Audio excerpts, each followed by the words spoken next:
Hello and welcome to the National World War II Museum's podcast series, Service on Celluloid. Each week, our in-house experts sit down with special guests to discuss depictions of World War II on film. Sit back and get ready for a lively debate that will reveal the good and bad of how Hollywood shows the 20th century's most dramatic event.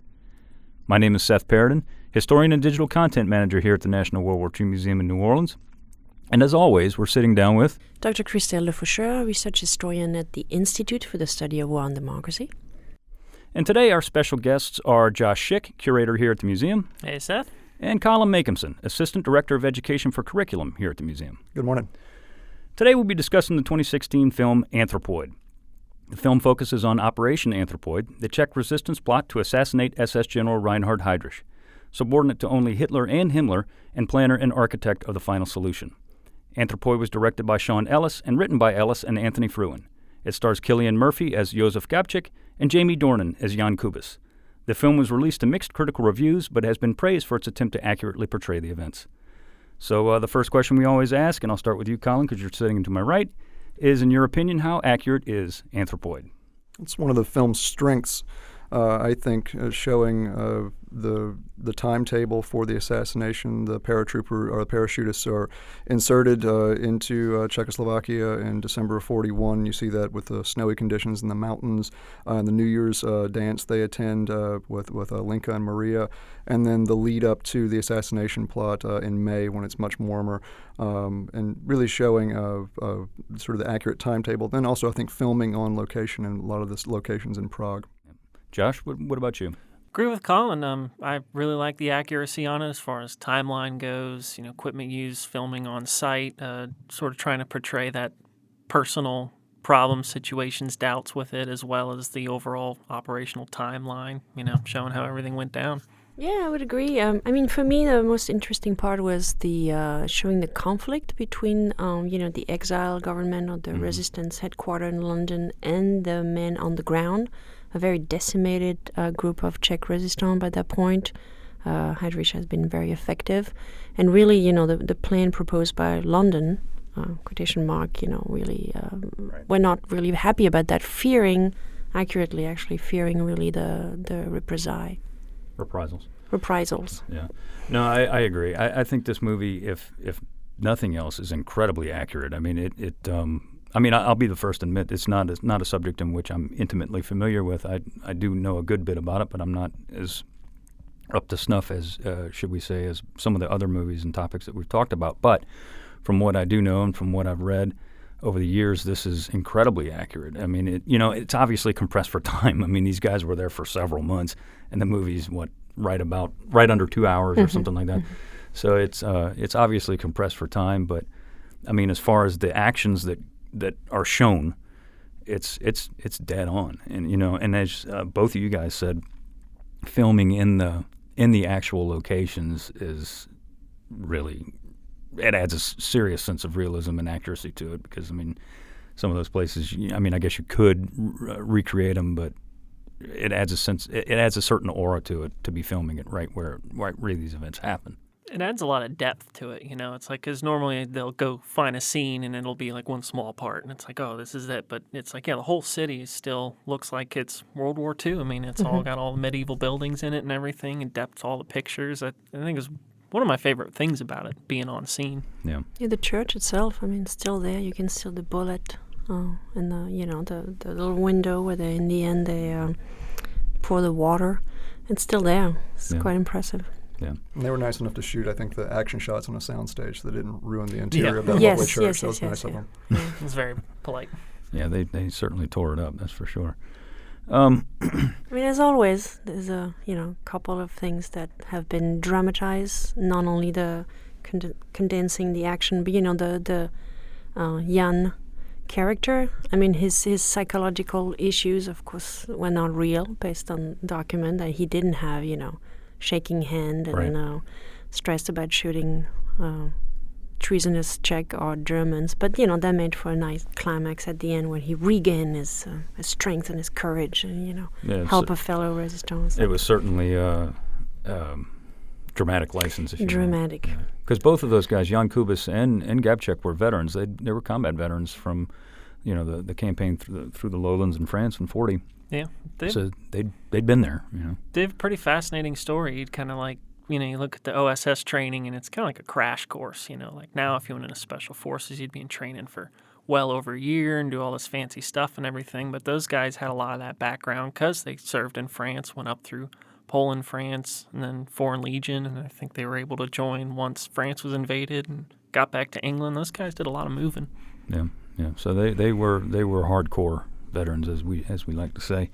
The target in the movie is SS General Reinhard Heydrich, and in my opinion, my personal opinion, they don't give a whole heck of a lot of background on Heydrich. If you're not a student of World War II, you probably don't really know who he is. You might have heard of him. You've heard of Himmler, you heard of Hitler, obviously, but I doubt many people have heard of Heydrich. Does the movie give you a good sense of who he was? I mean, my opinion is no. But I don't think so. I mean, there's the obligatory lines. Someone at one point says, "Oh, he's a really bad guy," or things are tough under him. You don't really get that sense of how truly terrible and how much he, as you said, decimated the ranks of the resistance. Execution policies, all that kind of stuff. The only kind of weird situational thing you get is in a lot of the city scenes, there's random gunfire. Yep. And that's. I don't really think that that's an accurate portrayal. I don't know why they added it, if they were trying to just add that sort of like chaotic element in the background.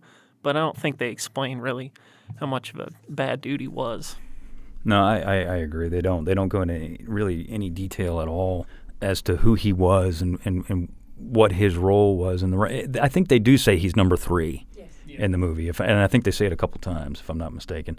But what the hell does that mean?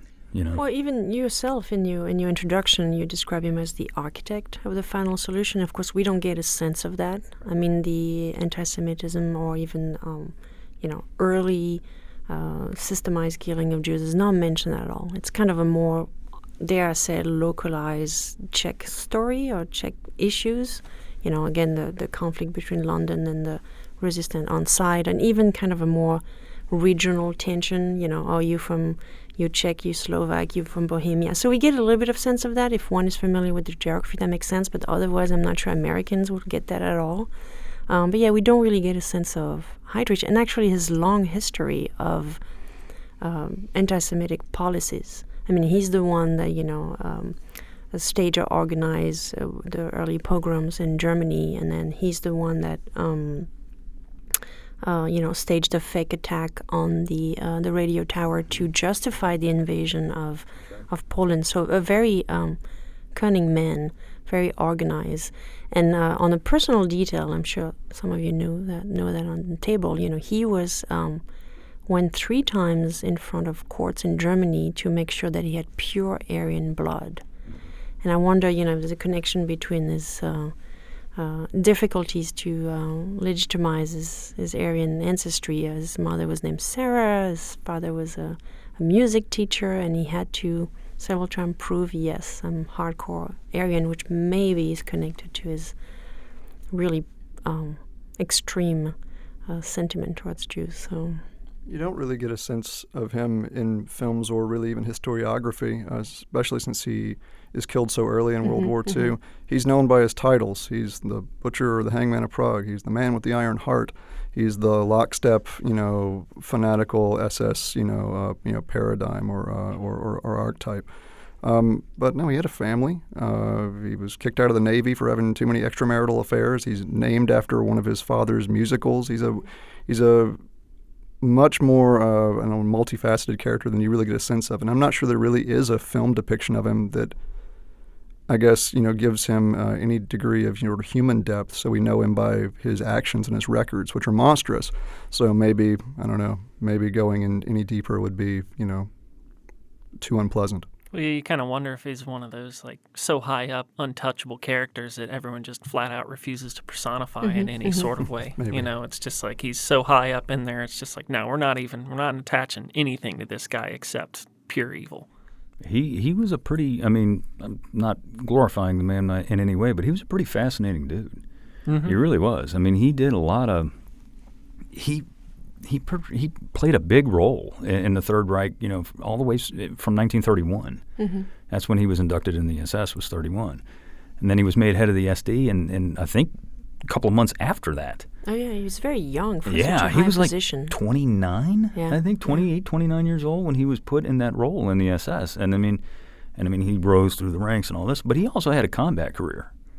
A pretty decorated combat career, too. And, not during World War I like some of the other German generals that you see in World War II. But, this guy was flying combat missions in 1941 over Russia. And he was shot down, actually. But he was, if nothing else, he was efficient. He was an evil SOB, but he was efficient, if nothing else. He was the chair for the Wannsee Conference, for crying out loud. He organized all of that. Well, I think he's a problem solver, and I Yeah. think that's why he's sent here. And then there's word later that he may be going to Paris to fix the Paris problem. Bring everyone into compliance and line, and I think all this stuff is very important to. Why did someone run up and chuck a grenade at his car? Like, you don't really get that context in this movie other than the references. And, we could talk for the next hour about this guy's career and what he did and why they needed to throw a grenade at him. Yeah. Although, there is a recent book, not that recent, but called The Assassination of Heydrich, that makes the argument that one of the reasons that London insisted on choosing him as a target is because of the work he had done in Prague, not just imprisoning and killing a lot of people, but also increasing wage and kind of stabilizing the situation. And the exile government was really worried that no Czech would want to enter the resistance, which is a very common phenomenon. If you look in France, for example, there was barely anybody in the resistance early on. It's only when the Germans started implementing the mandatory work system where young Frenchmen had to, when mandated, to go to work in Germany, they were like, I don't want to do that, I'm going into resistance. But for years, nobody was in there. It was kind of, stay low, try to survive, and not actively fight. So there's a little bit of debate in the historiography about why they decide to choose him, especially when one, know the consequences of the assassination. So I think it's another element that the film doesn't address at all. Again, there's a little bit of debate with the head of the Prague resistance, but otherwise they're like, yeah, of course, we're going to do him because he's the number 2, he's number 3. It's like, well, it was a little bit more complicated than that. Well, you brought it up, so let's talk about let's discuss the reluctance on the Czech part to actually go through with the assassination, when they first heard of the plot in the movie, they immediately like, nope, not going to happen, not doing this, and they were under orders and blah blah blah. You see it in the movie, but let's talk about this. Why do you guys think in your opinion, that the Czechs were resistant to the assassination of Heydrich by the resistance? They're on the ground. It's the manager can send the memo from his office, but he's not on the factory floor.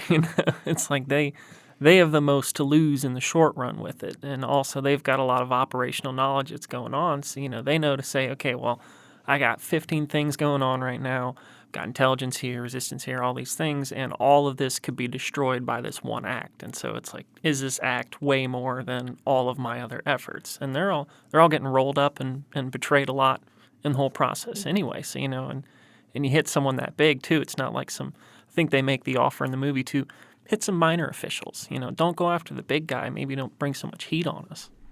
Yeah.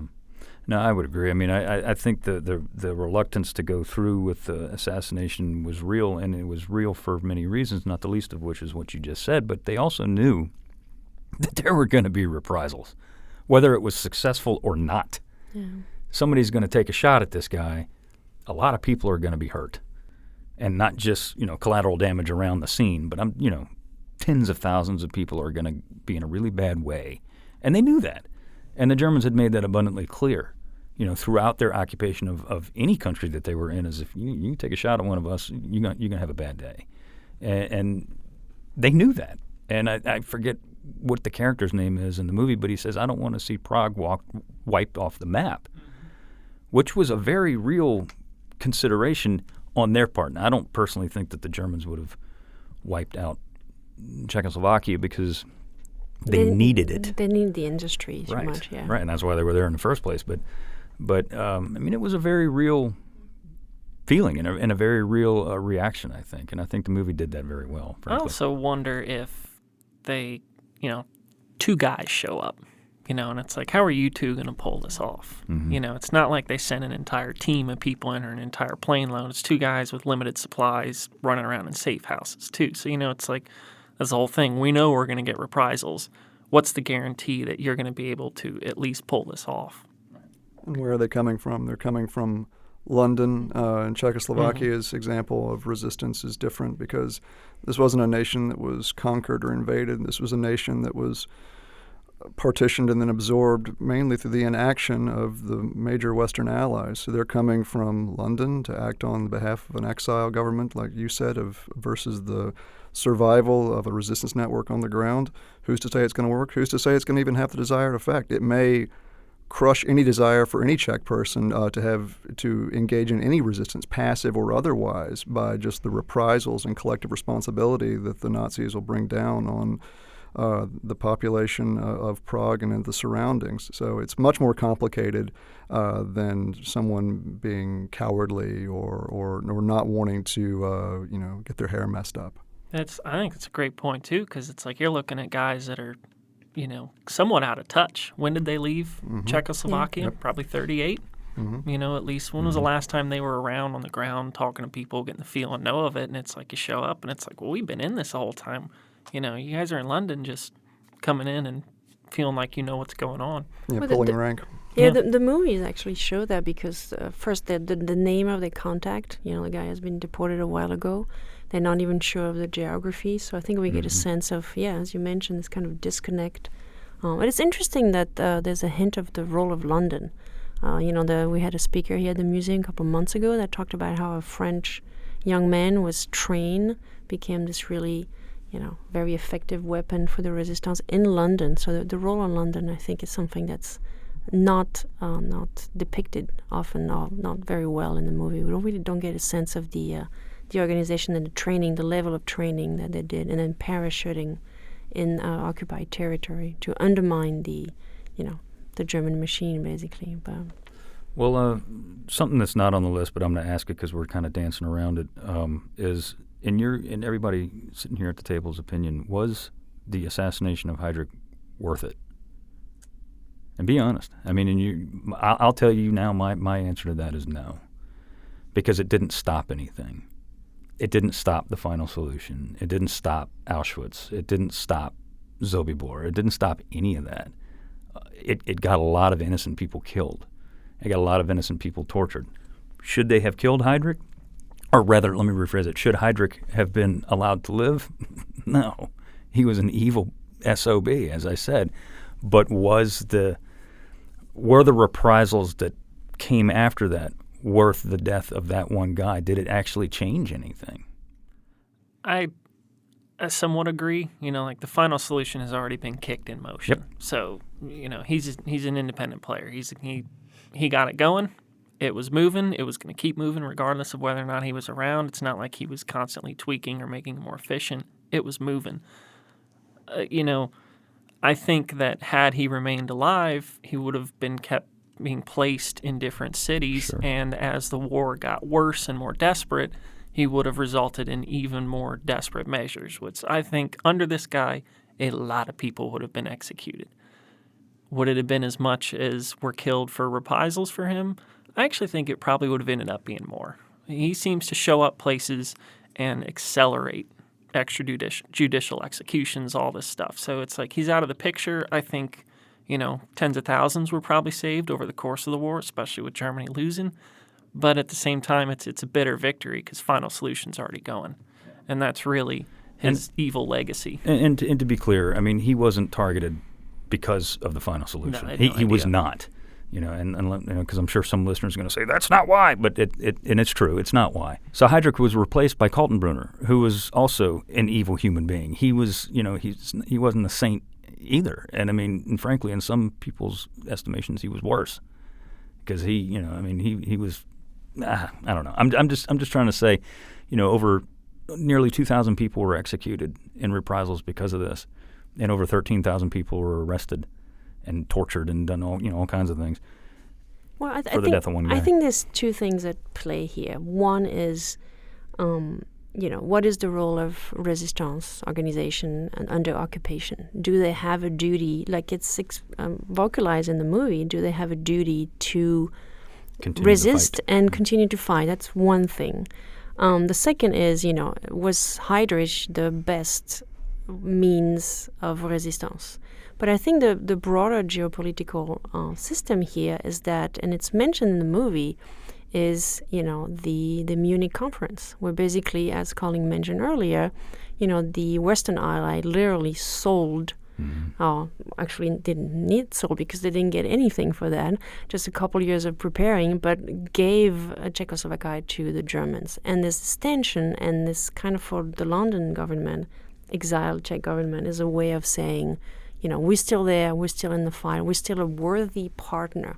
And interesting enough, right after the reprisal, gosh, I can't say this word, the reaction of the German, Churchill publicly announced that the Munich agreement is torn apart, is dissolved, and the Czech are not a worthy ally that they're going to support throughout the war. So in that respect, in the broader context, it had a positive effect. But I think the really tricky ethical or philosophical question is, what do you do when you're in an occupied country? How do you resist if you resist? And, in France, again, being French, as you might recognize from my accent, it was, 80 French killed for one German. I mean, how do you justify that? But then how do you justify the inaction? It's, I don't know. It's a sticky situation. It is. Very complex. It's hard math to say how many human lives are worth a propaganda victory, or of showing what the true nature of German occupation was going to be, which most people already knew. But you do see it in the recognition of the Czech government in London following the assassination, and then some of the greater awareness of you see it in some propaganda posters of the man with the shroud on his head, like, this is German occupation, this is German terror, this is Lidice. So I don't know, perhaps moving some unmotivated or not yet activated people into the idea of enlisting the armed forces in the West, or resisting in occupied Europe. But again, that's hard to quantify. That's hard math to do. Does let's move on, because we could talk about this, I think, for ad nauseum. We could talk about this for days. But in the movie, there's a constant threat of betrayal. Constantly, seemingly every couple of minutes, somebody feels like they're going to be turned in. Is that realistic for Czechoslovakia? Now let's try and corral it in one area. But is that feeling realistic? I think it's realistic. I think it's well done too. I mean, maybe a little bit overbearing at some points, but I mean that's a real thing. You're playing a very dangerous game. Like you said, Christelle said, every bit of resistance is different, and everyone has their breaking point. Are you're resisting by carrying this note from guy A to guy B, and you don't know what it is, or you're resisting by blowing up a rail line. Everyone's got different levels of investment, and they want to break the resistance. So Germans are willing to offer threats of violence, money, safety, destroy your whole family, or you just cave under the pressure. So I like the betrayal element. I think it's pretty legit in there. I like, and it's something you probably wouldn't have seen in earlier war film or World War II films from the 50s and 60s, is the open admittance of all the resistance members of, no, the Nazis will get us and they'll break us, and that every person has a breaking point, where maybe in the 50s and 60s it would be the stoic resistance hero who will take the secrets to his grave and not betray his comrades. They've seen it happen. They've seen their network compromised and decimated, as they talk about during the film, and openly talk about, if we're captured or the threat of capture, we're all going to take cyanide because that's the only way to ensure that the resistance goes on. But no, you have to assume, working in those networks in occupied Europe, that everyone is potentially compromised. So I think it's very realistic to go in with that level of suspicion and being very, very quick to reach for the pistol in your boot or pocket. Well, there's actually two pretty good scenes in the movie. The first one is when they're rescued by this, I don't know. Oh, the hunter. The hunter, and of course he's betrayed. And then when they encounter the veterinarian to help with the foot, and it's like there's this kind of tension. Are you on our side? Or even right before that, when they go to the the apartment they thought were their point of contact, and you have the neighbors looking through, the windows. So those are, I think, very, very realistic depiction of the situation at that point. I would agree. I mean, especially for those two guys, Kubis and Grabchik, because nobody knew who the hell they were. And they just all of a sudden appear here, and they're looking for people. I mean, I would have been suspicious too. Yeah. So, I mean, I agree with all you guys. I think that the depiction of the constant threat of betrayal is very realistic, and it was probably very, very accurate. I liked it. I thought it was good. And we often have the idea of a sort of a homogenous, view of the resistance writ large, like it's a business or a franchise. There are different factions of the resistance, loyal to different, sort of handlers of in Czechoslovakia, but also throughout Europe, of ones who were answerable to exile governments in London, or those who were operating independently, perhaps under the guidance of the Soviet Union, like the partisans you see in Yugoslavia. So to act as the resistance was, sort of one-dimensional, monolithic, is also, I think, to simplify things a bit too much as well. I think to that point, too, the word betrayal kind of gets the same thing, too. You hear the word betrayal and you immediately go like, okay, someone brought a note in and said these are the people you need. But like you're saying, it's good depth and complexity. Betrayal could be the people they walk past and they happen to mention to their friend who's a police officer, say, I saw two guys, show up in the building the other day, and then that could start a line of questioning and things. Or there's the complete, hey, these guys are doing bad stuff, I'm turning them into you right now. It's a very complex subject as well. But the depiction in the movie of the actual betrayal by one of the group is accurately depicted. Right. What is not mentioned is that he stayed in Germany, he stayed in Czech, married a German woman, continued working for the German, and then was arrested after the war and hanged for treason in 1947. Mm-hmm. Yep. Yeah. Yep. Well, let's jump around a little bit. Operation Anthropoid has been widely covered in films in the past. Yet would you guys argue that this still remains a lesser-known story here in the United States? I would say absolutely. Completely agree. Yeah. And, my personal opinion is, as I said, yes, it is a lesser-known story here in the U.S., mainly because it doesn't involve the United States. Mm-hmm. And, let's be honest, as a country, we're rather, focused on our own history, which, nothing wrong with that, obviously, but this is a story that, it's a heroic story. You get down to it. Both of these guys knew that their chances of survival were pretty slim. Not slim and none, or closer to none than slim. And they knew that, and they still carried out their mission. And that's heroism to me. If you know you're going down and you still get it done, or you try to get it done, it's an inspiring story, and I think it is something that people should know about. I don't know. This is the stuff that makes movie. Sure. This is a perfect. If it had not happened, it would be a perfect fictional script. Story, yeah, it would be a perfect story. Yeah. Up to the fighting. Ideally, if I was a script writer, I would have one escape. Something like that. Unfortunately, it didn't happen.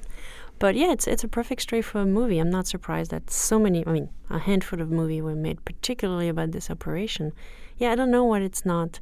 I don't know. It's the Czechoslovakia. What's that for a country? A name? It's not France or Germany or Italy, like more household names in America that people have gone on vacation that are more familiar with. So, yeah, probably why. I think it also, I don't know, maybe Americans and the Western allies, especially in film, the civilian populations of Europe are often depicted as sort of just passive and rudderless, just non-actors, and that's, they're waiting to be liberated and saved by the Americans, by the British, by whomever.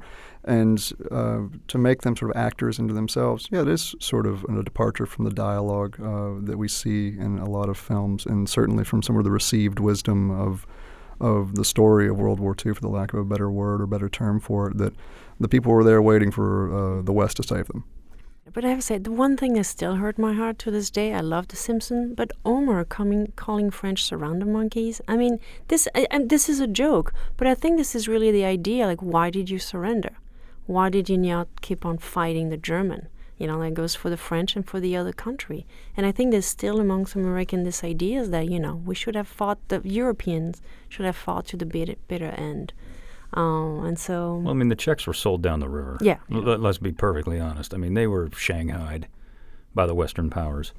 And, so were the Poles, for that matter. No, true. But I mean... But the Poles get all that attention because they got, like, legit invaded first, you know, so everyone's like, oh, beginning of World War II, you know, that's that. Everything else, you know, pre-Poland invasion is just kind of like, oh, you let them come in, you know, from an American standpoint. Well, I mean, you know, Czechoslovakia was invaded. I mean, they were. I mean, the Czech army fought. It's not like that. And then, you know, as quickly as possible, they were able, you know, they go to England and continue training, and they really invested in land in several places. So I think from the American standpoint too, it's very early in our war. You know? Oh yeah, oh no doubt. You know, it happens just a handful of months after our war starts, and so Americans tend to be focused on everything else, you know, Americentric. And so this is so far, like you're saying, on the periphery of Europe. You know, they might know Prague. Oh, yeah, I've heard Prague, you know, neat town. But not really about the whole Czech resistance thing. And maybe because Czechoslovakia post-war was a satellite of Warsaw Pact nation under the, you know, sort of the aegis and domination of the Soviet Union, of saying like, well, why should we care about their story or their history? They're, you know, godless atheists, and who cares? Yeah. Well, I mean, you know, as you said, Christelle, this movie is. I mean, we all know it's based on fact, but I mean, it couldn't. I don't think you could have written a better script. And the fact that the movie is incredibly accurate to the historical events, and yet is still entertaining, and still, you know, keeps you on the edge of the seat, tells you that it is a good story, and it is something that should be paid attention to because it's heroic and it's dangerous and it's exciting. It's a good story, and you know, God bless them. Well, yeah, and the fact that, you know, as Colin mentioned, I think some of you earlier, it's not just, you know, macho men that were part of, you know, you have housewife, you have middle-aged women, you have young kids that just do their part, you know. Josh mentioned just bringing food or a note or sheltering, you know, this was punished by death. And they took the risk knowingly, so. I'm glad you brought that up, and that is something that, you know, we've talked about in here and there, is the role of women in these movies. And I mean, that scene, her name was Marie, and I can't remember. The mother, I think so, yeah. Yeah, and I can't remember her last name. But I mean, that's true. That is 100% dead on accurate. And I mean, what she did, and you know, they show in the movie that the father, you know, was clueless. And he was. You know, he had no idea. He looks suspicious at some point. There's the camera, you know, filming him looking, and he's like, pass a note. I thought that was a good thing too, because it's like there's no way he didn't know something funny was going on, but at the same time, he, you know, poor guy had no idea. Yeah. And it's also another one of those movies where they the look of the actors look a lot like the real people too. Yeah, it kind of makes it even more haunting when you watch a movie and go look at the pictures of the real people, and it kind of makes you go back and. Yeah, they did a very good job in casting these people because you're right, they do look a lot. Heydrich looks like Heydrich. Yeah, he does. Yeah. Well, and I'd hate to get that script call. You look like Heydrich. We really want you for this role. And I think it was you know, I think I mentioned in a previous podcast I don't like when they have like a framing device, but this one, the historical film at the beginning, I thought it was really, really well chosen. I think had a good impact to kind of in like a couple of seconds set the stage. I thought that was very well done.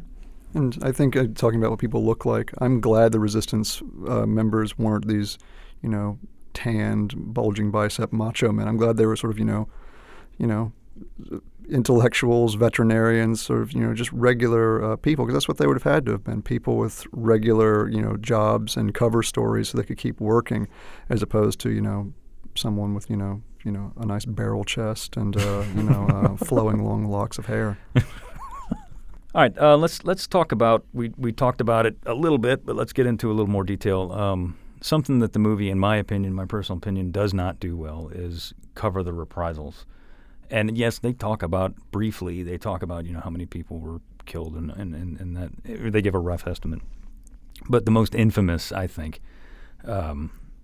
reprisal from this whole operation was Lidice and Lezanke when the two towns were essentially razed to the ground. Lidice was erased from the map.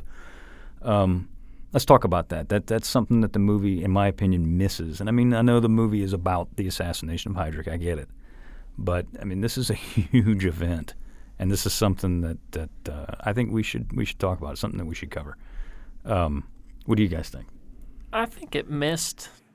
They mention it. I think the way it misses is that rounding up all the people that were part of the assassination is so violent and shocking that it's just kind of like comma, and then they wipe this town out. Or they tell them in the church, I think, at one point, and I think it kind of takes away from the real like cost of killing him that they don't cover it. I think that's why it kind of falls flat to me. And it's very important, too, like very important. And that news spread like wildfire. Oh, yeah. I mean, it's not like, a couple people knew it. Oh, hey, by the way. No, I mean, that was like, the news of Pearl Harbor here. It got around quick. Everybody knew about it. Everybody found out about it. Hell, people, as you said, in London heard about it, within days of it occurring. So, I mean, it was well known. And the Germans made no attempt to hide it, which is probably one reason it did get out as fast as it did. But, I mean, this is a horrible event. This is an absolutely horrible event. And I was looking into it, and they were so thorough. They didn't just go in and blow the town up. They redirected the river that used to go through the town. I mean, they dug it around, filled the pond in, absolutely decimated it. Yeah, they weren't shy about it. They wanted everyone to know that this is what happens. And it is pretty amazing. We think about today where we could pick up our phone and text someone in Europe right now. Think about how quickly the news of this spread. It's really shocking. Yeah. I mean, as you said, they rerouted the river. They rerouted the roads. They planted, essentially a forest where the town used to be. And, I mean, they literally wiped it from the face of the map. I mean, it was gone. And, I mean, and obviously the main people who suffered the most were the inhabitants of the town. And there were several hundred people who lived there, and of course it all started with Himmler. They say Hitler was the one that ordered, and he wasn't. It was Himmler. Himmler was the one that ordered the town to be destroyed, and the reason being is that they had faulty intelligence. That, if I remember, the assassins were either staying there or they were from there, and of course they weren't. But that's. But the Germans knew that the information was faulty before they decided to move on. It was already in process, and it was like, we're still going to do it. The die had been cast. It's going to be an example, yeah. Yeah. So just a few weeks after the event, it was on June 9th, the SS surrounded the town, and they blocked every avenue of escape. And, I mean, can you imagine being in that town and you seeing what's going on? You know what's going to happen. You know what's going to happen. And it was 173 men from Lidice were killed. And then the women and the children were rounded up and taken. The women were sent to Ravensbrück. And the children, I think all of them, with the exception of maybe a half a dozen, who were, quote, Aryanized, unquote, and sent to German families, they were all sent to Chelmno and exterminated. They were killed. They were executed. I think there were only 17 survivors at the end of the war, and they were children. I think and a few of the women from Ravensbrück. That was it. It's there's a few things in this movie that presume a lot of prior knowledge, and so maybe this movie was made with a specific audience in mind. And Lidice definitely seems like one of those. It's mentioned, and it's supposed to be sort of this aha light bulb going off for people who are in the know. But if you're, a student or a young person without a deep knowledge of what that is, it's just a word. And even though it's sort of explained in the credits, a bit more in detail, which I think should have been set off a bit more, but how you do that without making a 4-hour-long movie, I don't really know. Very true. I mean, there's always also kind of it's difficult to cinematographically to show a massacre of a town. Sure. I mean, is it not being voyeuristic in a certain sense? I mean, there's no resistance, there's no heroism, there's just this pure, bloody massacre. I mean, I don't want to say there's no point in making a movie about that. That's not what I'm saying. But I say after you had, the story of the resistance and the shooting, how are you going to integrate that on the movie? I don't know. It didn't bother me that it was not shown visually. They had to mention that in the credit at the end. Yeah. But I thought it almost would have been. I don't know. I don't think it belonged to this film. I think it was a separate story, and I think visual image will not have matched with what was depicted before. I'm not necessarily saying that they should have showed it. Yeah. But I think it should have been discussed, and even as you said at the end, where they did roll a lot of text through the end, a little bit more so than I was expecting, frankly.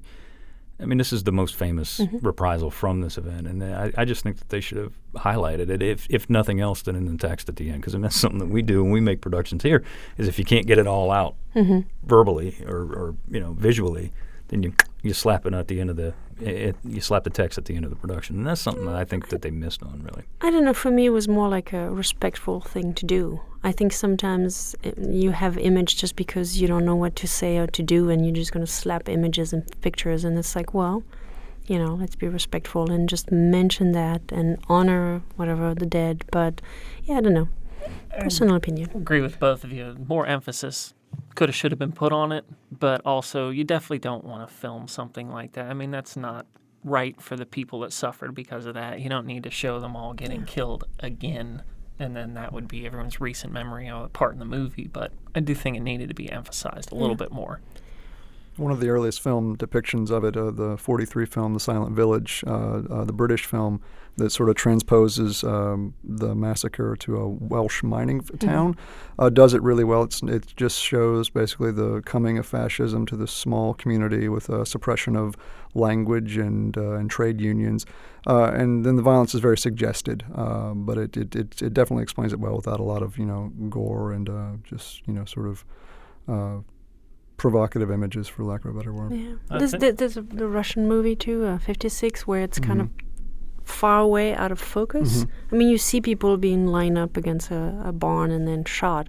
But again, there's not this voyeuristic, let's be really focused on it, like Hammer horror, blood and gore. Fury. Well, we're in the movie, as we said briefly, it does show women's roles in this movie, and Marie being a very important person in the film. But there's love stories here, and are they true? Were they necessary in this film? In my opinion, no. Yeah,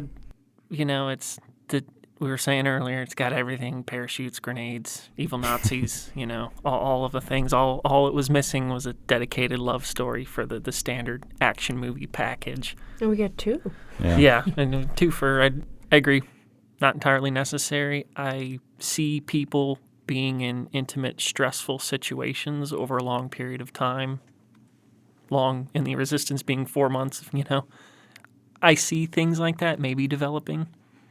Maybe, but not part of it. It's business for them, and it's a dangerous business. And I mean, from a script point of view, you want to humanize a little bit your 2 heroes. So how do you do that? And one thing I was expecting is to them in conversation have a little bit more background. I don't know, their family being killed or something like that. Yeah. I mean, you don't need that to be part of the resistance. But so the only other way is to have a love story. So at least we have more emotion. I have to say though, the scene in the when they're in the church and the light comes and he sees her, that first of all it's inaccurate because she died. They both died in a madhouse a couple of months later in October. So that's inaccurate, and that was so kitschy. I mean, why do you need this moment of I don't know what before you. She's an angel and she's calling. I mean, really. First of all, she shoot wasn't yourself dead. and let's go. Yes, he already had decided to do that. We didn't need that, but they all had, and I mean that's also an accuracy in the film. They show these guys taking themselves out before the Germans do, and keeping one last bullet in the pocket. Yeah, and that's accurate to a man. I like the one bit of dialogue that I forget if it was Linka or Maria who said that. We're not just here to follow around the important parachutists. So I don't know if it's talking to critics of the film or viewers, but at least saying that they've suffered too. And that's I think a really good line at the New Year's dance of saying a bit of lipstick can help you forget what's going on here at least for a couple of hours. The idea that just because they're not shooting Sten guns at people, they're not suffering and they're not sacrificing themselves. So I didn't mind it. And she knows how to handle a gun. Yeah. It's always a plus in that book. I will say that I think love is sort of they use it as a tool of like hope. It's like everyone during the whole movie is saying, we're screwed. They're going to get us if we do this, or it's only a matter of time. I think the whole love story, especially the marriage thing, a little tacky, but it is the only element of hope that's kind of introduced that, hey, maybe this is going to work out in the end. Obviously it does not, but I see it as a small element for that. Meh. Not necessary, but It's me taffy machining it. Well, if it's a movie for American audience, you need something like that. I think one of the reasons it might have bombed at the box office is, there's no happy ending, and Americans love a happy ending, and, That was a British movie now. Very true. It was a British, English-made movie. It didn't do too bad in Europe, though. It did really poorly in the States. And well, the reason, again, we go back to the point that we made earlier, the reason that it probably did better in Europe than it did in the U.S. is because people in Europe have heard about it. Yes. Whereas in the United States, more story. people have not. So. Yeah. And maybe might identify more. All of Europe was occupied by the Germans, so some of the discussions and most of it. Well, either you were occupied or you were collaborating. Right. It needs a hit song, like a score, Yeah. Bryan Adams and Sting or somebody like that. Did not listen to the soundtrack.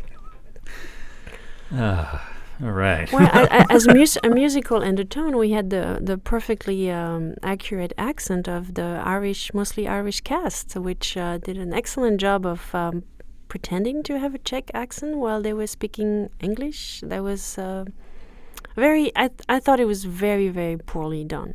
It's easy to have a language coach. Mm-hmm. Meryl Streep does that perfectly. And what's up with those two Irish dudes here? Can they do it? Come on. And then there was some really strange scenes. There was scenes with the translator in English. I'm quoting, "Tell them to go," and the translator turns and say, "Go." So why do we need a translator to say the same thing in English? Just cut the scene, otherwise it looks ridiculous. Yeah, that was kind of silly. It didn't add anything to the action, to the plot. So why, except he was there, but then don't have him say anything. Yeah, and the Czechs spoke English and the Germans spoke German. Yeah, it was an interesting choice. I get trying to divide it up and make it clear that there's different languages that people don't understand, but it's kind of strange. And I also felt like the Czech English accents, if you didn't look at the screen, it sounded like you were watching Vikings. It was really weird. I was trying to place this accent. I was like, I've heard this in another show. Well, I think that, having the Germans speak German is a trope of war movie. You love to hearing them yell, basically. Mm-hmm. Schnell, schnell, here. Of which they do a lot in this film. Yes. So that's a trope. We have that. That's a war movie now. We can move on. Well, did you guys, and I'm going to start with you, Josh, because initially I started with Colin. So did you like this film, and would you recommend it? I definitely liked it, and I would definitely recommend it to anyone, history-focused people, lay people, just anyone. I think it was a very good movie. Colin? Yeah, no, I would recommend it. I think Christella said it earlier, is that it's almost like a play. It has a very small cast that you sort of lose sight of in these, big battles and campaigns with hundreds of thousands of people. And it would almost be, like you said, a ready-made script if it wasn't real. So it's very compelling. It's great human stories of sacrifice and patriotism and horrible consequences. But no, I think it's a great jumping-off point for someone who knows the story, and then maybe to get someone interested in the story of the occupation and resistance throughout Europe. Christelle? I liked it. I would recommend it as a historical to get some information. As a film, it didn't 100% work, but yes, I think it's well done in terms of capturing what happened, and especially I like the emphasis on discussions about as we talked here, is it worth as a resistant, what can you do? Especially when you know the cost of life. So, yeah. Yeah, I agree. I liked the movie. I thought it was very good. I thought it was very well done. I'm a stickler for accuracy, and this movie was pretty damn accurate in many respects. I have to admit, I did find it was very intense movie. And there were certain scenes in that movie that I found very hard to watch, like specifically the Gestapo interrogations of Marie and then her son. I'll be first to admit, I found that very difficult to watch. I got through it, but I didn't like seeing that, and that's my own personal feelings. But I thought the movie was very well done, and yeah, I would recommend it to people, if for no other reason but to learn a little bit of history outside of our own, and a very important part of history, because a lot of things happen because of this. And again, we discussed was it worth it and all that, and everybody can take their own opinions on that, but I do think it's a movie worth seeing, and I'm glad I watched it, very much so. So, final thoughts, Christelle. I'll start with you. Can you sum up this movie Um, in a sentence or two? It's a good history lesson in a beautiful setting. I would encourage if people have the means and the opportunity to travel to Prague. It's a wonderful city, rich in history, and that's an important part of its history. So it was great. Josh? Hey, nothing really profound or well worded, or just very good movie. Makes you think a lot, makes you react, teaches you a lot of things that are outside of the normal American sphere of movie and history knowledge. So I thought it was a very good movie. Colin?